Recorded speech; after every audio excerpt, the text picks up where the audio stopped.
پتہ ہے اس دنیا میں محبت کرنے کا انداز کیا ہوتا ہے؟ اللہ جس شخص سے محبت کرتا ہے اس کی سیرت پر عمل کرنے کی کوشش کرتا ہے، اس کی باتوں پر عمل کرنے کی کوشش کرتا ہے۔ پھر ہم کیسے مسلمان ہیں کہ امام حسین سے محبت کرنے کے نعرے بھی لگاتے ہیں، آپ کے نام کے سٹیٹس بھی لگاتے ہیں، آپ کے نام کی ویڈیو بھی ڈالتے ہیں، لیکن امام حسین کی بتائی ہوئی تعلیمات پر عمل نہیں کرتے۔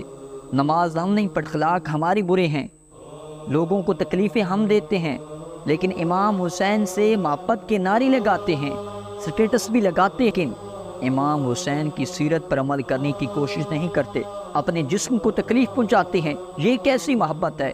امام حسین علیہ السلام نے ہم کو یہ نہیں کہا کہ جسم کو تکلیف دینے سے تم میرے ساتھ محبت کا حق ادا کر دو گے، نہیں، امام حسین کی تعلیمات تو یہ تھی جب سر کے اوپر نیزہ بھی ہو تو پھر بھی سر سجدے میں ہو۔ جتنی